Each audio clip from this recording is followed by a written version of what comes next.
Donc ouais, je voulais vous présenter un peu quelques exemples de nouveaux outils technologiques qui peuvent être utilisés donc, dans le domaine de l'agriculture en canière. Donc il y a plusieurs exemples, notamment les outils de la mécanisation, parce qu'on parle beaucoup de mécanisation de la récolte et aussi de la plantation. Donc je vais vous présenter un peu ce qui est fait à ce niveau-là, et notamment avec l'utilisation du GPS et des guidages des engins. Et je vais vous présenter aussi un système de plantation assez original qui a été développé par Syngenta au Brésil qui s'appelle Pléné. Voir ensuite donc faire le lien aussi avec notre GPS et puis comment on peut exploiter les données satellitaires sur les grands complexes, notamment en termes de prévision de la récolte. On en parlait tout à l'heure avec l'exposé d'Olivier Crassard. Et puis ouvrir ensuite sur les nouveaux axes de développement donc au niveau de l'agriculture. Alors au niveau de la mécanisation, c'est vrai que la récolte de la canne a souvent, enfin, a été très longtemps coupée manuellement, et par contre elle se développe, la mécanisation se développe de plus en plus dans les grands périmètres sucriers, que ce soit en Australie, Afrique du Sud, Brésil, et puis maintenant même dans des complexes beaucoup plus marginaux. Et au début, donc, elle était donc justifiée par des enjeux de coût et de productivité, hein. Mais elle devient aussi légitimée pour des raisons environnementales, donc arrêt de brûlage de la canne. Donc là au Brésil, on en parlait, mais en 2014, normalement, le brûlage de la canne sera interdit, donc tout sera récolté en verre. Et puis aussi des raisons agronomiques, hein, puisque la restitution des pailles en champ permet beaucoup d'avantages au niveau de la fertilité, du maintien de l'humidité, de la lutte contre les mauvaises herbes. Donc voilà, donc là pour mettre en parallèle donc le brûlage et puis la récolte manuelle et la récolte mécanique, là c'est l'exemple du Gabon, de la SUCAV Gabon. Donc comme je disais, il y a des bénéfices agronomiques, des avantages environnementaux et puis aussi des avantages de productivité. Par contre, en revanche, on va mettre sur la parcelle des engins qui sont très lourds, donc avec une coupeuse qui peut aller jusqu'à 20 tonnes et puis des remorques suiveuses qui peuvent aller de 15 à 30 tonnes, et donc avec des problèmes de compaction évidents. Donc l'enjeu ou la problématique, c'est de pouvoir concilier la mécanisation de la récolte donc avec les enjeux actuels des exploitations. Donc en termes de lutte contre l'érosion, si on a des aménagements particuliers, notamment des plantations qui suivent les courbes de niveau, et la réduction de la compaction. Alors donc je vais parler un peu là, du modèle australien hein, qui s'appelle le New Farming System, où on parle de notion de trafic contrôlé, ce qui revient en fait à distinguer au niveau du champ et de manière pérenne une zone de culture où se concentrera la fertilité, et donc là où on mettra donc les lignes de canne, et puis en parallèle donc une zone de roulement où se concentreront la compaction et le tassement. Donc là c'est un exemple en fait d'un système classique où en fait on n'a pas cette notion de trafic contrôlé, et puis voilà l'exemple australien. Hein. Donc on voit bien donc une banquette où même on resitue les pailles dessus, où la canne va pousser, et puis des zones de roulement. Et en fait, chaque année, même après les plantations, on reviendra toujours sur sur ce même système, ce qui permettra vraiment d'éviter un mélange de mauvais sols et puis de localiser la compaction sur des zones qui ne sont pas cultivées. Alors, la mise en place de ce système implique cependant donc une régularité des écartements, donc pour éviter l'écrasement des cannes, donc avec la circulation des engins, puisque là, c'est vraiment avec la mécanisation, on a beaucoup plus de circulation. Des passages localisés aux mêmes endroits à toutes les étapes de l'itinéraire technique, hein, que ce soit de la plantation à la fertilisation si on est en mécanique tractée, et puis ensuite à la récolte. Et ça, c'est encore plus vrai, donc, comme je disais tout à l'heure, lorsqu'on a des parcelles qui sont plantées en courbe de niveau, hein, pour justement éviter l'érosion qui peut être assez problématique dans des régions tropicales. Et donc le seul moyen en fait, et c'est là où on va aborder le sujet un peu du GPS, donc c'est le référencement des trajets par GPS et puis le guidage ensuite des engins. Alors quelques rappels là, sur les GPS, en fait il y a plusieurs types de positionnement par GPS. En fait il y a ce qu'on appelle le GPS naturel, en fait c'est celui où on a comme vous avez dans la voiture ou dans les petits GPS de poche, où là on va directement avoir une communication avec les satellites, mais en fait il y a un problème de triangulation et la précision n'est que de 10 mètres. Donc c'est vrai que pour l'agriculture et notamment pour tout ce qui est récolte mécanique, sillonnage et tout ça, ce n'est pas du tout adapté. Après il y a le DGPS, donc là qui est utilisé au niveau agricole mais plus pour pour la fertilisation, mais là qui a une précision de 10 à 50 cm. En fait, là, il y a comment ça se passe? Alors, c'est un abonnement, et donc le GPS en fait est relié au satellite, mais aussi à un autre satellite de communication qui communique avec lui et qui va lui donner en fait une correction, hein, de positionnement qui aura été calculée par des stations de référencement en fait qui sont dispatchées en fait dans différents pays, hein, et donc ça permet d'augmenter la précision, hein.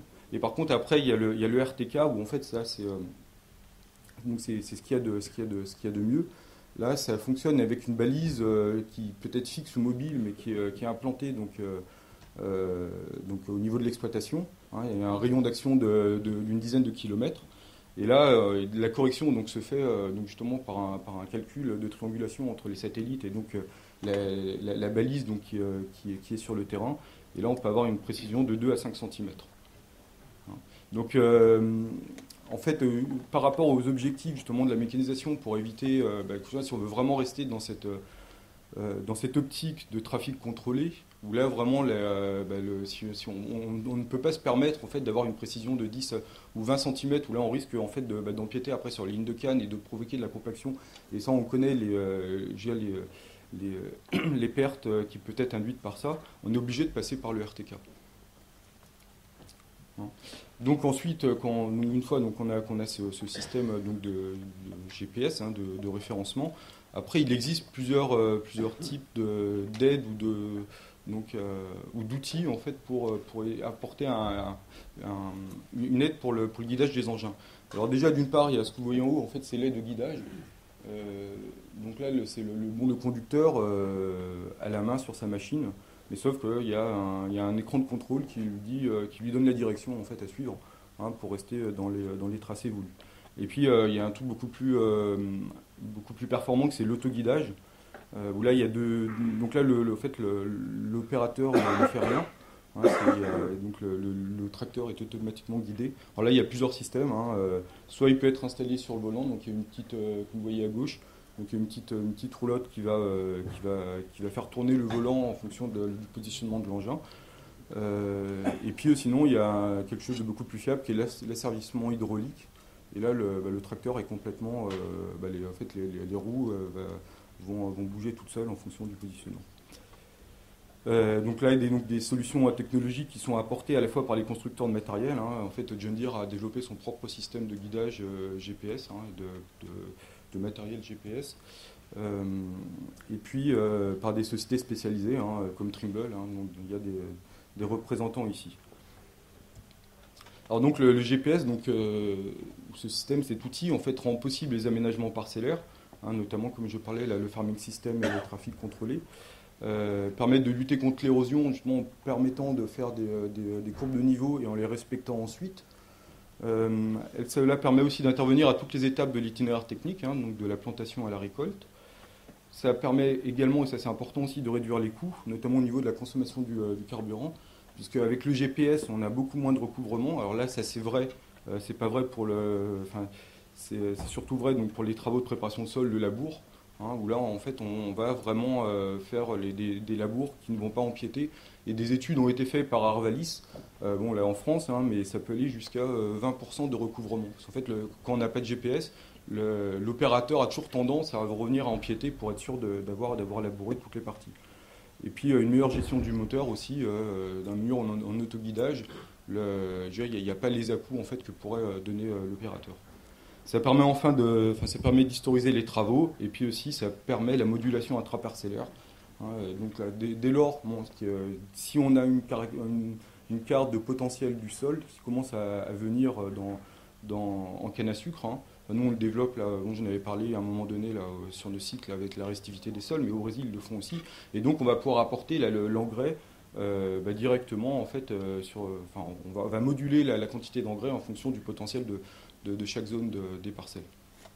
Bon là pour illustrer, donc là ces photos qui ont été prises au Cameroun, hein, avec un recouvrement des sillons mécaniquement, hein. Donc là le tracteur est équipé d'un GPS et il est autoguidé, hein, donc par asservissement hydraulique, vous le voyez résultat après. Donc là on a l'historisation des tracés, hein.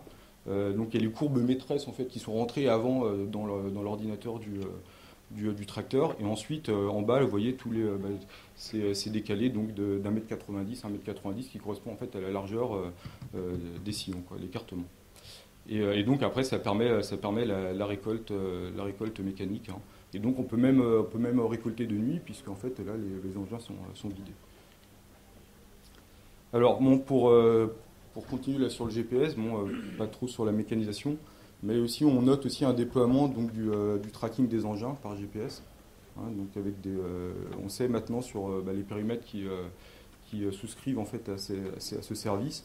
En fait, ça permet de suivre la position des engins agricoles à l'instant T sur l'ensemble des parcelles. Ça permet d'optimiser la gestion des engins, hein, en disant voilà, on peut rééquilibrer la flotte.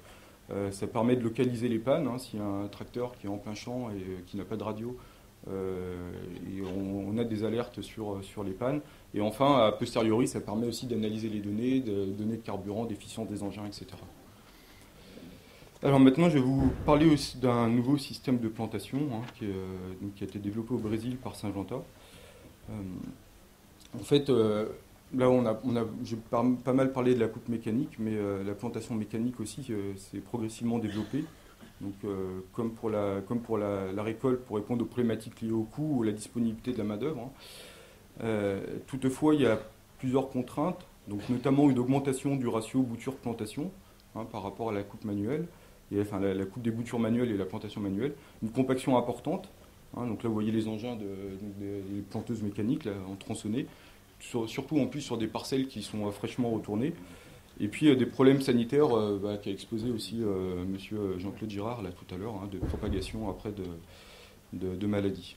Alors est-ce qu'on s'est posé la question, est-ce que c'est possible de répondre à ces contraintes? Et donc Syngenta en fait a développé un nouveau système qui est un peu révolutionnaire au niveau de la plantation industrielle, et en fait qui est basé sur la plantation de boutures d'un œil, là que vous voyez sur les photos, hein, alors que d'habitude même en canne tronçonnée on fait plutôt des tronçons de canne du 30-40 cm pour avoir à peu près 3 yeux, et puis des boutures qui sont traitées chiquement avec un mélange de fongicides, d'accélérateurs aussi d'assimilation azotée. Et donc actuellement, en fait, les premiers travaux, le résultat des premiers travaux a été présenté au congrès de l'ISST en 2010, donc à Veracruz. Actuellement, il y a une usine de conditionnement de boutures, hein, qui se trouve à Itapolis, là, dans l'état de Sao Paulo, donc vraiment dans la région sucrière historique. Il y a un accord qui est passé avec le centre de sélection variétale IAC pour l'utilisation de variétés commerciales protégées. Et puis une première campagne véritablement commerciale donc, cette année en 2011. Alors pour le procédé, donc, Syngenta dispose de ses propres pépinières, hein, donc avec des variétés qui proviennent d'instituts de sélection. Donc là, ils ont un accord pour l'instant avec IAC. Une fois donc, que les cannes sont matures, donc à 10 mois, entre 10 et 12 mois, donc, elles sont conditionnées donc, dans une usine. Hein, donc là, vous voyez, en fait, là, c'est après elles sont déversées dans des sortes de tapis où elles sont coupées donc, en tronçons avec des boutures d'un œil de 5 cm de long. Elles sont ensuite traitées, donc toujours dans cette même usine, et puis ensuite elles sont envoyées par Big Bag en fait sur les exploitations sucrières qui ont souscrit un contrat avec Syngenta. Donc ça leur permet de complètement externaliser en fait leur pépinière, hein, et puis d'avoir de répondre aussi aux problèmes sanitaires, hein. On a exposé tout à l'heure tous les travaux qui doivent être mis en place par l'exploitation pour répondre aux maladies, donc avec la thermothérapie, avec les contrôles, etc. Par ailleurs, donc là, Syngenta a fait un partenariat avec John Deere pour développer une solution mécanisée adaptée, donc pour une meilleure productivité, une moindre consommation de gasoil et puis une réduction du risque de compaction. Donc là, vous voyez en fait l'engin qui est par rapport à ce que vous avez vu tout à l'heure en termes de planteuse. Hein, donc là, ça n'a rien à voir au niveau du poids et donc de la compaction qu'il peut y avoir sur le terrain. Donc là, juste pour faire un peu un parallèle entre la plantation manuelle, en fait, ici, il y a une faible compaction, il y a une bonne levée, mais quand même 10 tonnes de bouture par hectare en moyenne, et puis une forte consommation de main-d'œuvre. Ensuite, avec la plantation mécanique, donc en canne tronçonnée, Là, on a certes une faible consommation de la main-d'œuvre, mais par contre, on a un ratio de bouture par hectare qui est important, on a 18 tonnes, hein, donc ce qui veut dire qu'il y a une immobilisation importante des superficies en pépinière. On a une forte consommation de gasoil donc, due aux planteuses, et puis une forte compaction. Et puis là, le système donc pléné, là, on passe à 1,5 tonnes de bouture par hectare, hein, une faible consommation de main-d'œuvre, une faible compaction. Normalement, une bonne levée, eux, ils garantissent une bonne levée, normalement. En fait, il y a un contrat donc, passé avec l'exploitant, et si la levée est inférieure à 80%, en fait, ils reviennent pour planter dessus. Et donc, cela permet donc de réduire les contraintes liées à la mécanisation de la plantation, à savoir donc, la réduction de la compaction des planteuses et la réduction de la quantité de bouture utilisée. Hein, donc, quelques chiffres, là, au niveau de la quantité de bouture, bah, c'est 12 fois moins que par rapport à une plantation mécanique normale. À savoir aussi, là, vous avez vu dans l'usine, comme ça, en fait, on fait des tronçons de 5 cm seulement. En fait, le reste après de la canne est envoyé après en transformation sucrière dans les usines à côté, quoi. Donc, en fait, on bénéficie complètement de toute la partie de la canne à sucre. Là, ils avaient fait justement là, sur l'importance aussi du traitement chimique. Ils avaient fait des essais donc sans traitement donc de ces boutures d'un œil qui sont vulnérables, hein, parce qu'elles sont petites, donc il y a un fort une forte possibilité aux agents pathogènes de venir les prendre, et puis beaucoup moins aussi de réserve. Donc sans traitement, il n'y avait que 20% de la levée. Avec le traitement chimique là, de leur spécialité, on arrive à des valeurs qui sont au-delà de 70%. Quoi. Et pareil, l'augmentation de la durée de la vie de la bouture en fait, quand elle est traitée. Les études qu'ils ont fait au Brésil, hein, ils ont montré que par rapport au système de plantation mécanique, hein, tout confondu, même avec les pertes, en fait, on était à 15% de coût en moins. Alors par contre, il y a deux corollaires négatifs. En fait, ça nécessite déjà une source d'approvisionnement proche, pardon. Donc il faut que les usines soient implantées donc près des complexes sucriers. Donc ce qui est pas le bon au Brésil, là, ils essayent, hein, ils vont voir si ça va se développer ou pas. Après sur les autres pays, ça va être un peu plus compliqué. Et puis une gamme variétale réduite, hein, puisque ça va dépendre des accords que le Syngenta pourra avoir avec les variétés, enfin les centres de sélection, puisque maintenant toutes les variétés sont protégées. Voilà. Donc maintenant, je vais vous parler un peu là de justement l'exploitation des données satellitaires. Dans le premier exposé, là, on parlait justement des enjeux qui étaient liés à la prévision de la récolte. En fait, la Guarani, donc, au Brésil, qui a 300 000 hectares de canne à sucre, hein, avec beaucoup de variabilité dans ses parcelles, en fait, a mis en place une nouvelle procédure cette année. En fait, elle est en test justement pour l'utilisation des données satellites qui sont mises à disposition par le gouvernement brésilien pour essayer d'avoir une idée en fait sur sa production de canne. Hein. Donc en fait, jusqu'à présent, l'estimation elle était empirique. C'est-à-dire qu'il y a des techniciens qui faisaient le tour des parcelles et qui donnaient en fait un rendement prévisionnel. C'était non reproductible et puis c'était réalisé une seule fois. Donc ça ne pouvait pas être pris en compte l'évolution de la culture. Et donc Guarani a essayé de mettre en œuvre une nouvelle procédure sur la base de données satellitaires. Et donc en utilisant l'indice de végétation normalisée, hein, qui s'appelle le NDVI, et qui est utilisé aussi dans beaucoup de cultures, hein, que ce soit notamment le blé et le maïs, et ce qui permet en fait de mettre en évidence des zones d'une même biomasse. Donc là vous voyez le schéma, hein, donc on est à la parcelle, on récupère les données satellitaires, donc en fait c'est des données qui viennent entre le rouge et l'infrarouge, et on fait des traitements informatiques et on peut avoir donc des cartes d'indices de végétation, quoi. Pour l'instant, ce que fait Guarani, c'est qu'ils ont ces cartes d'indices de végétation, et après ils vont sur chacune des zones qui ont pu être mises en évidence pour voir quel rendement peut être attendu. Et donc après ils extrapolent en fait sur l'ensemble de la parcelle. Donc là cette année ils ont mis ça en place. Et donc après la récolte, ils se sont rendus compte qu'avec l'estimation justement par carte satellitaire, hein, ce qui est à droite, en fait on avait un écart par rapport au réel de un tout petit peu plus qu'1%, alors que dans la méthode empirique ils étaient à un peu plus de 3,30%. Pour faire le lien, bon ça c'est un outil qui est en train de se mettre en place au Brésil. C'est un outil qui existe déjà depuis pas mal de temps, enfin quelques années à La Réunion, où là il y a eu quand même des travaux bien plus importants qui avaient été mis en œuvre, hein. Il y a 2 ans, il y avait Jean-Baptiste Laurent qui avait présenté le projet Margoulia à l'île de La Réunion, hein, ici, dans cette salle, où là c'est encore un module qui est bien plus élaboré, puisque eux arrivent à avoir la prévision de récolte directement en fait, par les données satellitaires, puisqu'ils ont réussi à créer un modèle depuis le temps où ils travaillent dessus. Et donc là, c'est un outil qui est accessible à tous les planteurs de La Réunion, hein, et donc ça leur permet d'avoir une idée directement. Il y a une interface web, et ils peuvent sélectionner, enfin, voir leur parcelle, voir la variabilité donc, de leur parcelle, ce qui peut permettre aussi d'ajuster les engrais à apporter. Et après, pour les usiniers aussi, il y a un suivi de la récolte régulier qui est fait, hein, et on arrive à déterminer en fonction comment dire, des couleurs qui sont reflétées par le satellite, savoir si c'est des cannes qui ont été coupées, si c'est des parcelles qui ont été replantées, ou si c'est des parcelles qui sont encore à récolter. Donc ça, c'est très important pour l'organisation de la campagne usine.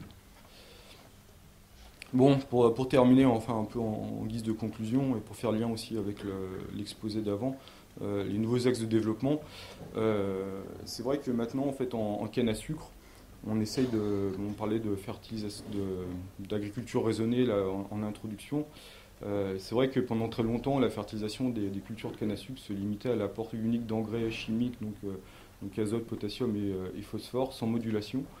Et maintenant, en fait, les travaux et les avancées qui avaient pu être faits sur les autres cultures, hein, notamment le maïs et le blé, commencent à se déployer sur la canne à sucre. Donc soit par l'intermédiaire de nouveaux engrais, hein, comme des engrais enrobés, donc à diffusion lente, hein, donc là il y a des représentants donc, de la Société du Clos qui sont dans cette salle, avec lesquels on fait des travaux là sur nos sites également. Ça peut être aussi des auxiliaires qui vont qui vont permettre une meilleure optimisation de l'assimilation des engrais. Ça peut passer par les bactéries, mais aussi par des molécules symbiotiques.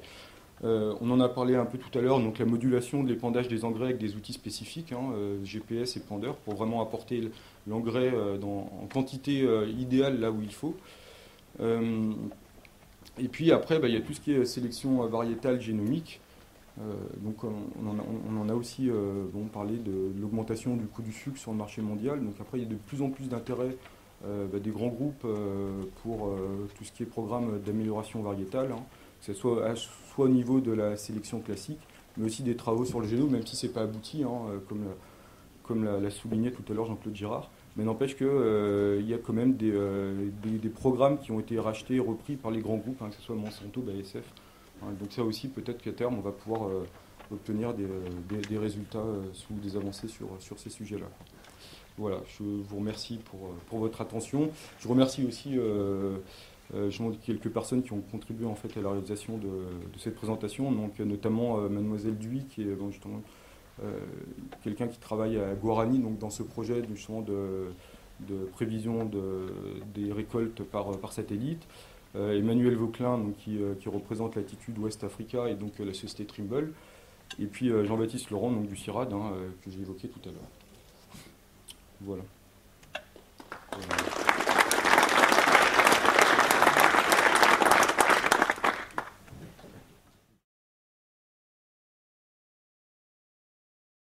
Il faut quand même préciser des données Landsat, la précision n'est pas très importante et la fréquence est rare.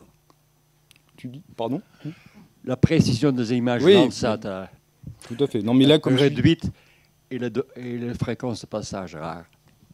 Ah, c'est pour ça. Mais là, en fait, c'est les données, comme je disais, c'est le gouvernement brésilien qui donne pour l'instant accès à ces données-là. Maintenant, après, peut-être que justement, ils vont utiliser d'autres satellites avec des précisions plus importantes. Non, je suis bien d'accord. Mais pour le petit complexe sucrier, il existe aussi maintenant, c'est très développé, les petites, comment on appelle, ces petits avions. Ouais, des drones. Ouais. Les drones. Et ça peut être très utile pour le complexe sucrier. Bon, alors ça c'est utilisé à La Réunion, hein, notamment pour comme il y a un parcellaire très, très morcelé, etc. C'est vrai que pour les sites, nous on a réfléchi un petit peu, hein, même pas forcément drone, comme on fait des travaux aériens sur nos parcelles, que ce soit pour la maturation ou pour après des apports complémentaires d'engrais. C'est vrai que nous, j'ai essayé de regarder pour voir un peu, pour essayer de fixer un appareil sous l'avion et pouvoir essayer de prendre des mesures. Mais après, derrière, il y a tous les travaux aussi de calage et de corrélation entre les photos et après ce qu'on peut véritablement trouver sur le terrain, quoi. Mais non, c'est sûr que c'est un projet qui est très intéressant, quoi. Et notamment qu'on a pu avoir aussi à obtenir des cartes de sol, des cartes de potentiel. Et là, on arrive à avoir toutes les données. Donc du sol jusqu'à après la réponse de la canne, donc par rapport au sol ou après par rapport aux pratiques culturelles. Donc si on diagnostique des problèmes, on peut savoir si ça provient du sol ou après si ça provient d'un problème sanitaire ou d'un problème de fertilisation ou autre, quoi.